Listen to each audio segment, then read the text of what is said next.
He's a motorcycle racing pioneer. He passes on his wealth of knowledge to future generations. And he has a very low regard for some of your favorite riders. They're wimps. They're wimps, except for the handful of guys like Carmichael and Stewart, and guys that are serious about it and really putting their heart and soul into it. You can watch these guys, they don't have a clue. His son was the biggest motocross star of his era, a multi-time champion with no limit in sight, until a crash left him in a wheelchair. His response was to become the best wheelchair athlete in the world, winner of the Ironman triathlon. Every once in a while you take a breath and you look back at the shore and you're like, I am a long ways from land, and you come out of the water and you're a changed person. Now another member of this remarkable motocross family has high hopes for a racing career. This week, 3 generations of the famed Bailey family get together at the track, and Bike Week drops in on the reunion.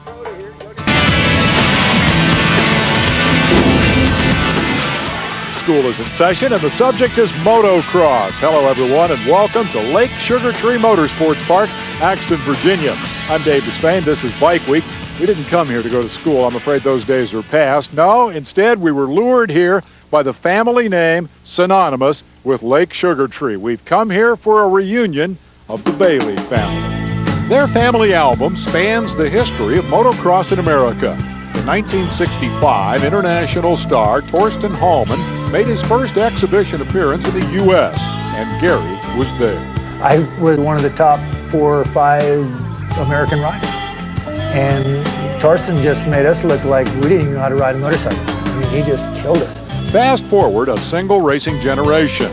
American kids, fast learners, had come to rule the motocross world. And fastest of them all was Gary's son, David. First win at Anaheim Stadium. You know, that was like, wow.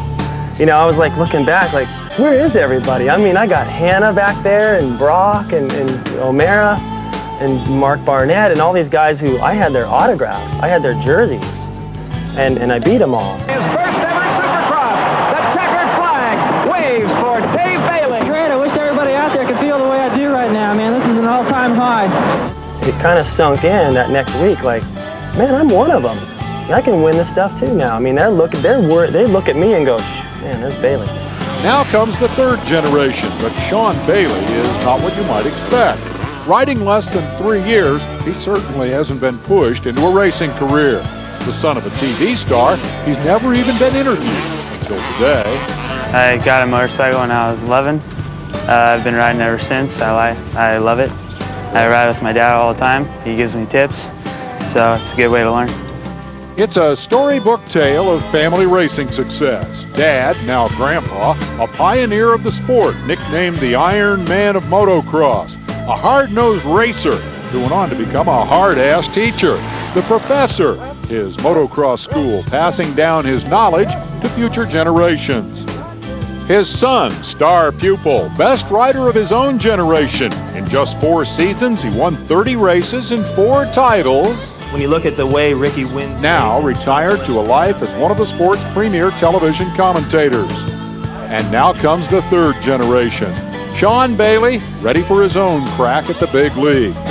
There is just one flaw in this otherwise storybook tale of family success in a challenging sport: David's wheelchair. Paralyzed in a racetrack crash, he remembers his initial reaction. this can't be happening. I'll be fine tomorrow. I'll wake up and everything will move fine and I'll be okay. I might still make the first race, you know, or I'll miss the Supercross, but I'll make the Nationals. And it took a long time for me to make that adjustment, realize that, man, I got hurt, you know? I never saw it coming. When you're a champion, you know what it takes to fight, you know, and to make a comeback from something. And, you know, the time he said to me, he says, you know, I remember this, him saying, you know, I don't know why. I don't know why me. I don't know. He said, God's got a plan. He says, I don't know what it is. But he wants me to do good and excel at something else. And I went, shh. That's a championship attitude there. When you get knocked down, get up and fight. When he was racing, more often than not, it was those trying to keep up with David who found themselves on the ground. When we come back, we're going to spend some more time with the true superstar of the early 80s. Among other things, we'll find out who he considered his toughest competition. It's the professor at work, sometimes cajoling, sometimes congratulating, oftentimes cracking the whip. For Gary Bailey, teaching motocross is the logical conclusion to a life spent on two wheels. I rode desert when I first started, when I was 13 years old. I then got into some scrambles racing, which was kind of a little motocross actually, but it was not with the full knobby tires. All natural terrain stuff. You know, they just went out, bannered and said, there it is. You don't plow the track. You don't do barely water. You don't do anything. That's what you race on. I like that. I did really well at the scramble stuff. There followed a digression into TT and flat track, including the biggest of the big leagues, Ascot on an open class triumph. Then a life-changing moment. I got a Hodaka and went to this first they called motocross, and I go, what the heck is that? I don't know what motocross was. Oh, it's like the old scrambles. And I'm going, oh, dude, I'm there. So I took my trail Hodaka and took the lights off it that I had, and I went there, man, and I'm like, I want a motocross. And I got there, and I fell in love with it. I just go, this is the best deal ever. Now, the AMA record book says Gary Bailey won 2 nationals in '72. It fails to mention he did most of his winning and had already begun to shape the sport before the AMA ever got around to organizing a national series. Now imagine if you pushed on this bar, too. But his lasting contribution is in teaching. He was first to establish a motocross school, and he takes the business of teaching seriously. 5 years old, 50 years old, 50cc, 500cc. I don't care. Everybody gets the same treatment. Here's the deal. You don't do it right, I'm going to stay on your butt till you get it right. Plain and simple, okay? If you can't handle it, you got a problem. You come here for me to teach you. I'm going to teach you. You're going to be a better rider when you leave here. Over the years, no one benefited more from the professor's instruction than his son, the little professor, David. But it was tough going. It was never good enough. You know, I couldn't ride good enough or sweep the floor good enough or wash my bike good enough. It was always, he's like, what about this spot under here you missed with all the mud? You didn't lay the bike over, did you? You know, when you're young, it's like, you know, what difference does it make? And then as you get a little older, you see the value to being organized and to being clean. And there's lots of kids that are good, but, you know, I think that I stood out a little bit more because I paid attention to detail. Oh, David stood out all right. In '83, 4, 5, and 6, he was the man to beat. Imagine how many races and titles he'd have won had cruel fate not intervened. So, what's his greatest achievement? Whenever I needed to make an adjustment, whenever I needed to step up and win a certain race or a title or beat a certain person that had challenged me, every time I put my mind to something in motocross, I achieved it. Every single time. So that is what I'm most proud of. So, who was there to challenge young Bailey? Oh, it's an impressive cast of characters. The 1986 Anaheim Supercross, for example. Classic matchup. Number 6, David Bailey. Number 5, Rick Johnson. The toughest for me would have to be David Bailey. David was the type of rider that was good because we were a little bit opposite. He was smooth and calculated. I was just go fast and hang on. But he was a guy that when I got up in the morning, he was the reason I put on my running shoes. He wouldn't care if he was tired, if lines didn't work out, if his bike didn't work. If he just wanted to beat me, then he gave it all he had. And he was one of those guys where, like, if you watch tennis and you see a guy and he hits some cross-court shot and the guy on the other end has got to run all the way, he almost ends up in the first row of seats, and then the guy figures, well, I'll just hit it to the other side, and I got him. And he runs back and he gets that one too. Now all of a sudden you're not sure if you can beat this guy. And that was the challenge that Johnson put on me. Johnson was tough, but he was not the ultimate challenge for David Bailey. That honor was reserved for the Hurricane, Bob Hanna. Nobody really bothered me the way Hanna did. Hanna, I never sat on the starting line going, I got this guy.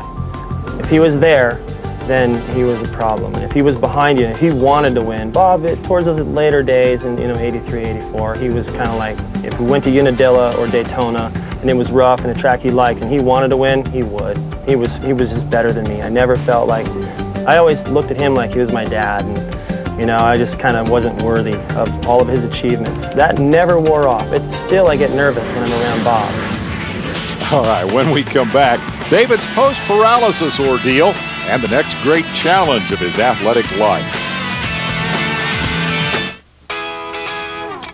Though he's a hard-nosed guy, the professor of motocross knows learning should be fun. So he leads his students down Lake Sugar Tree's paved entrance road. The lesson? Control your bike using only your lower body.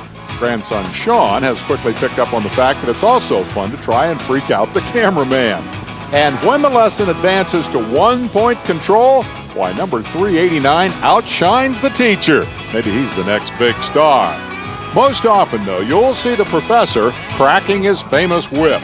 He moderates his tough guy approach only when necessary and makes no apology for that. Sometimes I have to back off. I try not to back off. But I can kind of read most of their faces, and I go, you know what, maybe I need to cool it just a little bit on this guy. And then there's others that I can see they're getting mad, and you know what, I don't care. Because I'm going, you know what, you can get as mad as you want. But I'll tell you what, there's nothing I'm going to do to you with this little stick or this little whip thing that I have that's going to hurt as bad as that trip to the hospital in the ambulance. Nothing. And I know for a fact that the majority of what I'm telling these guys, 99% of it, if they get it right, they're going to spend less time on it right. The Baileys are painfully aware of the cost of crashing. David's accident nearly killed him, not at the time, but in the painful aftermath. To get in a wheelchair and go race or to do something else, it didn't interest me at all, so I had no interest in anything that was available for me to do. It was just, I lost everything I loved. Friends were still around me, but it was like, I can't do anything with them, you know, except sit here and watch them do stuff, and so I was completely crushed. I've always known there was a risk involved in this sport. Never thought it happened to my kid, you know. Always knew it when I was racing. There was a point in time where I got really low, and I was thinking like, okay, what would be the easiest way for me to just check out? How could I just end it? Because I've been there, done that, and my best days are behind me, and tomorrow does not excite me. The alarm clock didn't matter. And so, you know, now I see the value of hitting rock bottom, because until you actually get all the way down, then you have no reason to really be like, man, that's terrible, and I don't want to spend any more time here. This is pretty bad, and I'm sick of this, and I can make the future whatever I wanted. So I just chose to focus on what I could do, and little by little, I dug my way back out of that hole. After the first couple of years, David made it easier, because David dealt with it well, and he started just coming around and making everything a challenge. And I guess that comes from being a champion now. As a racing champion, one of David's strengths was his training program. In his time of crisis, he fell back on that. The first thing that I could do still was exercise. And I just figured, look, I'll just push my chair, you know, down to the end of the drive, a long driveway over there where I lived, and I'd push it down to the end and back, and then I was like, well, I could do that twice. Well, I should go down and make a right and go to the top of the hill. And then I started to feel a little bit better. And then people were like, man, I can't believe you pushed your chair that far. And then I started getting a little bit of confidence. Bailey, having turned a corner, found a new goal. The wheelchair division of the Ironman triathlon. A combination wheelchair race, ocean swim, and bicycle race, Ironman is universally recognized as the ultimate physical challenge. In 3 tries, David finished 3rd, 2nd, and 1st. I remember before he went over, he goes, Dad, I'm winning this thing. I'm winning this thing. I'm going to kill those guys. You know? And when he left, it was a different attitude than he had the other 2 years before. Like, yeah, you know, it's like, no, I'm winning. He's winning. You know, something there's got to stop him because he's ready to win it. For the 2000 Ironman Triathlon hand cycle division, you did it, David! Bailey! Sure enough, David came home the winner. He conquered one of the most difficult physical challenges in the world and confronted a few of his own fears. Swimming out there by myself, training before the race, it was pretty scary. You know, I'm not really itching to get back out and swim way out in the ocean in Hawaii when we go visit. But during the race, it never crossed my mind, not once. I thought about, man, this is what I trained for, this is what I visualize, I'm in it. I don't have to wonder what it feels like anymore and see those people coming up the hill all wet and go, man, I wonder what that's like. I know, this is it, I'm doing it. You know, and every once in a while you take a breath and you look back at the shore and you're like, whew, I am a long ways from land, and you come out of the water and you're a changed person. Well, from David's Hawaiian triumph, we're going to move next to Father Gary's predictably hard-nosed take on the current stars of American motocross. You won't want to miss this. Gary Bailey has helped teach racing to some of today's biggest stars, but he sees something very important missing from modern motocross. This sport needs qualified, who's qualified? It needs people to help these kids to look at it and make better decisions. You know, they got their trainers, their physical trainers, and they got their mechanics. They got usually 2 of those. And they got their team manager, and they got this nutrition guy, and they got this guy. And it's like, well, where's the coach? Where is the guy that says, hey, try this line, change your body a little bit, try a little different gear here? Where is that guy? Why is it that he's not important in motocross like it is in every other sport that you can think of? Sometimes for the better and sometimes for the worse, the coach for a lot of kids is dad. Father and son. Father and son. Gary tells us that when David was Sean's age, they had a deal. You give me 100%, I'll give you 100%. You give me 80%, I'll give you 80%. But I'm not going to give you 100% for you to give me back 80%. That's a problem with most kids today. Parents are giving them 100%, kids are putting out 50 and 60%. Waste of time, waste of money, waste of effort for what? They're beating their head against a wall. Kid has got to want it. And if the kid doesn't want it, what are you doing? Trying to relive your childhood? That's what half of them are doing out there. Something they never got to do, they're trying to get their kid to do it. You know, that's a wrong reason to do it. Now, if you think the professor is tough on mini bike parents, listen to what he has to say about some of today's top motocross racers. The riders, they get paid too much money and they're too damn lazy. The guys today, Hannah said it, David said it, they're wimps.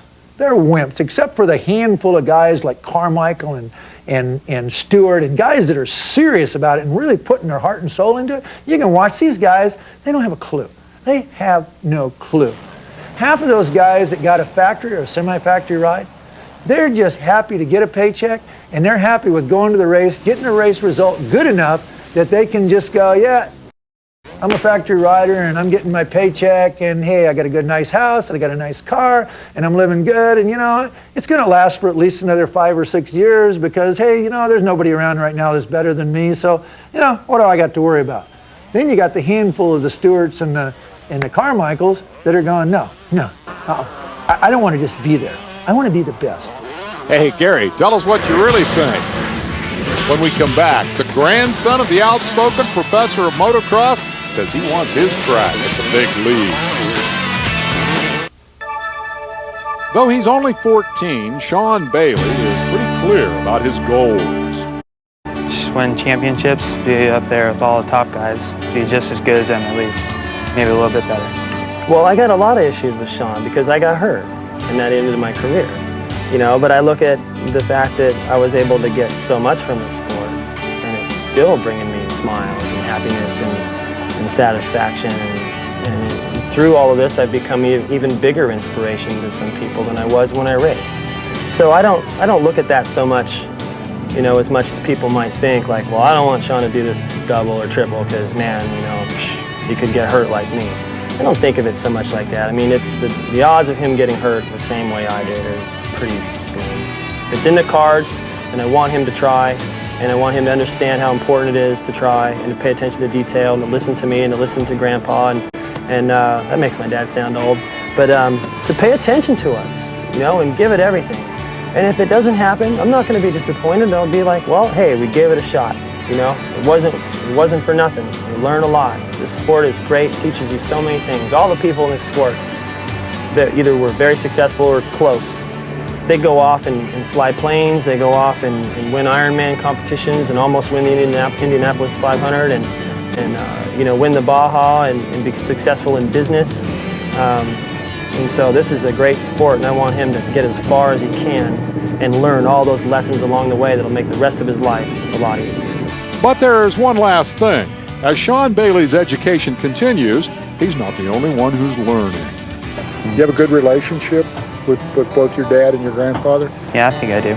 I always thought that I would be like a better dad than my dad was. I was like, man, he was kind of like, I could never really, it just was never good enough. And And he kind of got on me here and there, and you know, it wasn't bad, it was great, but I just thought that when I had my chance, any of the stuff that I kind of didn't like, I just wouldn't do that. I'd handle that a different way. And I am so right smack dab in the middle of doing the same things that he did to me, I can't even believe it. He's in a situation that I went through, and he knows what I went. Now he's fine, he's going, Dad, Jesus. Now I understand why when you were telling me to do something, and I was like, man, I didn't want to change, I didn't want to do this. He goes, now I understand what the problem was, because God, I get so frustrated with him. When I see that he's capable of doing something and he's not doing it, it drives me nuts. It's funny because David talks about how he goes out with Sean, he goes out with Sean. I've been trying to get him to do that for a month. He goes, now you go out there and all of a sudden he's doing it. And he's like, God, what are you doing different? And I'm going, well, you know, I'm not Dad. I think that's it, I'm not Dad. Does the help you get from Gary, from your grandfather, is it different from the advice and the help that you get from your dad? Yeah, my dad's a little bit more nicer about it. I'm trying to find the best ways to encourage him, and every once in a while I got to take a trip back here and have Grandpa yell at him so I can kind of sit back and observe. Whether or not Sean finds his way to the top of the game, his father and grandfather will be proud of him just the same. That's as it should be. And if he is blessed with racetrack success, he will add his own chapter to a family album that already documents one of the greatest names in the history of motocross. With thanks to Gary, David, and Sean, I'm Dave Despain. That's Bike Week. We'll see you next time.